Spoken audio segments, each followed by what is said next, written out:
Hello student, welcome to Preparationpur. आपके अपने channel प्रिपरेशनपुर में स्वागत है। आज हम देख लेते हैं general knowledge part 3। Question number 1, जल बिंदु के रूप में जल की हानि क्या कहलाती है? What is called loss of water in from of A point? तो बिंदु स्राव कहलाती है। जल बिंदु के रूप में जल की हानि बिंदु स्राव कहलाती है। बिंदु स्राव अब देख लेते हैं। जल बिंदु के रूप में जल की हानि बिंदु स्राव कहलाती है या गुटेशन भी कहलाती है। कभी कभी लोग गुटेशन को ओस के रूप में भ्रमित करते हैं, मतलब गुटेशन को ओस के रूप में देख के भ्रमित हो जाते हैं। दोनों के बीच एक अंतर है। क्या अंतर है? एक अंतर है, देख लेते हैं क्या है। सीधे शब्दों में कहें, हवा में नमी के संघनन से पौधों की सतह पर ओस का गठन होता है। दूसरी ओर गटेशन या बिंदु स्राव संयंत्र से ही नमी निकालती है। दूसरी ओर क्या करती है? बिंदु स्राव या गठन संयंत्र से ही नमी निकालती है, मतलब नीचे से ही जड़ों के जो नीचे गए होते हैं तने, उनसे ही नमी निकाल लेती है। आगे देख लेते हैं क्वेश्चन नंबर 2, हाइड्रोजन की खोज किसके द्वारा की गई थी? हाइड्रोजन वाज डिस्कवर बाई, तो केवेंडिश नामक वैज्ञानिक द्वारा की गई थी। हाइड्रोजन की खोज केवेंडिश नामक वैज्ञानिक द्वारा की गई थी। 1766 में की गई थी। हेनरी केवेंडिश पहले व्यक्ति थे जिन्होंने हाइड्रोजन गैस की पहचान पृथक पदार्थों के रूप में की थी। अब हाइड्रोजन का परमाणु क्रमांक 1 होता है। आवर्त में इसका संख्या 1 होती है। असमूह में भी इसकी संख्या 1 होती है। ऐसे किससे प्रदर्शित करते हैं? H से प्रदर्शित करते हैं। इसका परमाणु भार होता है 1.00784 होता है। अब इससे रिलेटेड इतनी ही जानकारी बनती है। अब देख लेते हैं क्वेश्चन नंबर 3, पशुपालन के साथ खेती को क्या कहा जाता है? तो what is farming called with animal husbandry? तो पशुपालन या खेती के साथ, पशुपालन के साथ खेती को क्या कहा जाता है? तो मिश्रित खेती कहा जाता है या मिक्स्ड फार्मिंग कहते हैं। इससे रिलेटेड जितनी भी जानकारी है उनको भी देख लेते हैं। पशुपालन के साथ खेती को मिश्रित खेती कहा जाता है जब किसी कृषि क्षेत्र पर फसल उत्पादन के साथ साथ कुछ अन्य कृषि गतिविधियां होती हैं, जैसे मुर्गी पालन, पशुपालन, मधुमक्खी पालन आदि भी अपनाई जाती है। तो कृषि की यह प्रणाली क्या कहलाती है? मिश्रित खेती के नाम से जानी जाती है। जैसे मधुमक्खी पालन, पशुपालन आदि भी अपनाई जाती है, तो कृषि की यह प्रणाली क्या कहलाती है? मिश्रित नाम से जानी जाती है। भारत में कृषि की यह प्रणाली मान्य रूप से वहाँ देखी जाती है या देखने को मिलती है जहाँ अधिकांश कृषि वाली भूमि खेत और चारागाह का मिश्रण होता है। कहाँ देखी जाती है? जहाँ अधिकांश कृषि वाली भूमि खेत और चारागाह का मिश्रण होता है, वहाँ मिश्रित खेती होती है। अब इससे रिलेटेड इतनी ही जानकारी थी दोस्तों। आगे देख लेते हैं क्वेश्चन नंबर 4, भारत किसको बिजली का निर्यात करता है? तो to whom does India export electricity?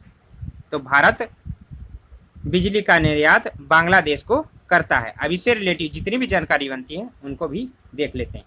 Bharat Bangladesh को बिजली का निर्यात करता है। कब से करता है? 2 अक्टूबर 2013 सॉरी अक्टूबर 2013 में पश्चिम बंगाल के निकट भेरापुरा में, बांग्लादेश के निकट, पश्चिम बंगाल के निकट भी है और बांग्लादेश के निकट क्या है, भेरमपुरा में क्या करता है, Bangladesh India power transmission centre के उद्घाटन के साथ भारत का बांग्लादेश को बिजली का व्यावसायिक निर्यात शुरू हुआ।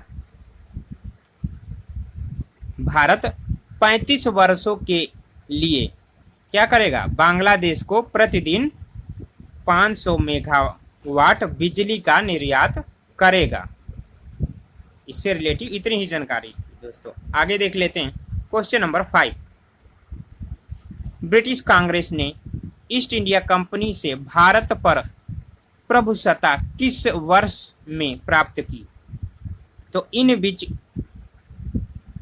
विच year did the British crown gain sovereignty over India from the East India company? तो ब्रिटिश ईस्ट इंडिया कंपनी ने भारत पर प्रभुसत्ता 1858 ईस्वी में प्राप्त की थी। अब इससे रिलेटिव जितनी भी जानकारी बनती है उनको देख लेते हैं। तो British East India company Bharat पर प्रभुता तो 1858 में सिपाही विद्रोह के पश्चात प्राप्त की थी। 1858 ईस्वी के भारत सरकार अधिनियम ने भारत के शासन को अपनी कंपनी के हाथों से निकालकर ब्रिटिश साम्राज्य को सौंप दिया था। कब? 1857 में भारत सरकार अधिनियम ने क्या किया था, भारत के शासन को कंपनी के हाथों से, कौन सी कंपनी के हाथों से, British crown east India company के हाथों से निकालकर ब्रिटिश साम्राज्य को सौंप दिया था।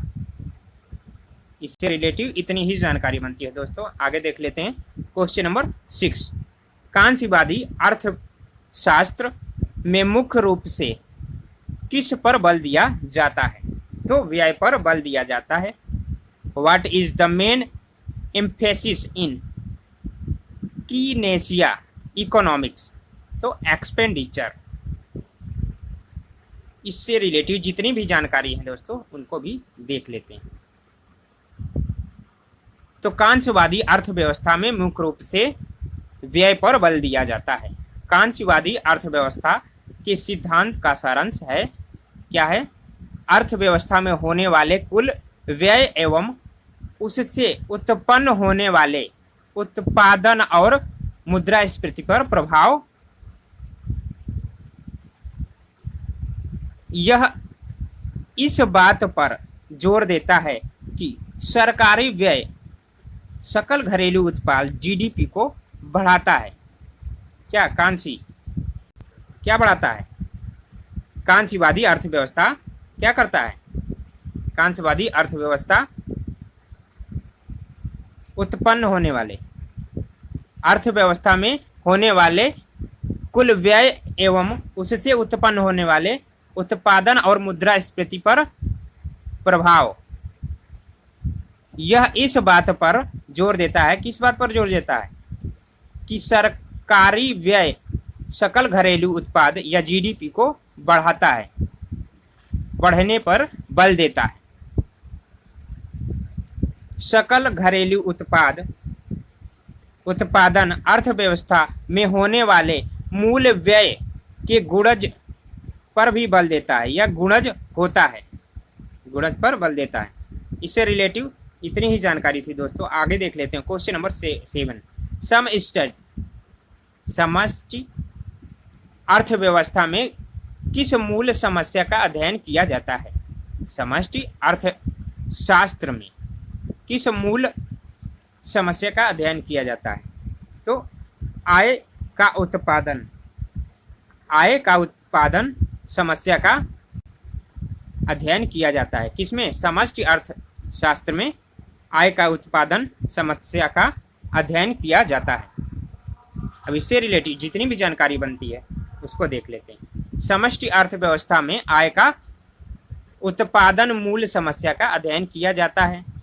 समष्टि अर्थव्यवस्था के अंतर्गत सभी आर्थिक गतिविधियों राष्ट्रीय आय, विकास, मुद्रास्फीति और बेरोजगारी से संबंधित तथ्यों का अध्ययन किया जाता है। किसमें? समष्टि अर्थशास्त्र में। समष्टि अर्थशास्त्र में आर्थिक गतिविधियां, राष्ट्रीय आय, विकास, मुद्रास्फीति और बेरोजगारी से संबंधित तथ्यों का अध्ययन किया जाता है। किसमें? समष्टि अर्थशास्त्र में। इससे रिलेटिव इतनी ही जानकारी थी दोस्तों। आगे देखते हैं क्वेश्चन नंबर 8। आर्थिक वृद्धि किससे संबंधित है? What is the economic growth related? तो आर्थिक वृद्धि अब इससे रिलेटेड जितनी भी जानकारी है उसको देख लेते हैं। आर्थिक वृद्धि किसी अर्थव्यवस्था में कुछ अवधि तक प्रति व्यक्ति वास्तविक आय की निरंतर वृद्धि से संबंधित है। आर्थिक वृद्धि किससे संबंधित है?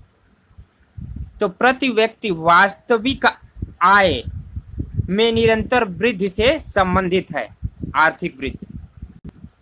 इससे रिलेटिव इतनी ही जानकारी थी दोस्तों। आगे देख लेते हैं क्वेश्चन नंबर 9। भारत में सबसे अधिक दाल का उत्पादन किस राज्य में होता है? तो मध्य प्रदेश राज्य में होता है। Which state has the highest production of pulses in India? Madhya Pradesh. अब देख लेते हैं इससे रिलेटेड जितनी भी जानकारी है उनको देख लेते हैं। तो भारत में सबसे अधिक दाल का उत्पादन मध्य प्रदेश राज्य में होता है। मध्य प्रदेश देश के कुल दाल उत्पादन में 24% का योगदान करता है। मध्य प्रदेश देश में कुल दाल का कितना प्रतिशत? 24% योगदान देता है। मध्य प्रदेश भारत में सर्वाधिक दाल उत्पादक राज्य है। इससे रिलेटिव इतनी ही जानकारी थी दोस्तों। आगे देख लेते हैं क्वेश्चन नंबर 10। फसल कर्ज के लिए बैंक को अदा किया गया ब्याज क्या कहलाता है? और इससे रिलेटिव भी जो भी बनेंगे जानकारी वो भी देख लेंगे। तो फसल कर्ज के लिए बैंक को अदा किया गया ब्याज उपादान अदायगी या ग्रेजुएटी पेमेंट कहलाती है। अब इससे रिलेटिव जानकारी देख लेते हैं। फसल कर्ज के लिए बैंक को अदा किया गया ब्याज उपादान कहलाता है। क्रॉप लोन के बदले, फसल लोन के बदले बैंक को दिया गया ब्याज फैक्टर पेमेंट कहलाता है। श्रमिक को उसकी सेवा के बदले दिया गया भुगतान क्या कहलाती है? मजदूरी कहलाती है। अब पूंजी के प्रयोग के बदले दिया गया भुगतान ब्याज कहलाता है। पूंजी, कोई पूंजी हुई, जैसे बैंक से हमने पैसा लिया, अब उसका उपयोग के बदले हम क्या देंगे? बैंक को क्या देंगे? ब्याज देंगे, तो ब्याज कहलाता है। पूंजी के प्रयोग के बदले भुगतान किया गया ब्याज कहलाता है। अब भूमि के प्रयोग के बदले किया गया भुगतान क्या कहलाता है? रेंट या किराया कहलाता है। तो भूमि मतलब कहीं हमने जगह ली, वहाँ पे दुकान रखी, तो जिसकी भूमि थी उसको हम क्या करेंगे? किराया या रेंट देंगे भुगतान के रूप में। अब आगे देख लेते हैं। उद्यमशीलता के फलस्वरूप प्राप्त लाभ फैक्टर पेमेंट कहलाता है। उद्यमशीलता के फलस्वरूप प्राप्त लाभ फैक्टर पेमेंट कहलाता है। इससे रिलेटिव इतनी ही जानकारी थी दोस्तों। आज के लिए इतना ही दोस्तों। अगर वीडियो आपको अच्छा लगा हो तो वीडियो को लाइक कर दीजिए। चैनल पे आप नए हैं तो चैनल को सब्सक्राइब कर लीजिए और वीडियो को ज़्यादा से ज़्यादा शेयर करिए। Thanks for watching.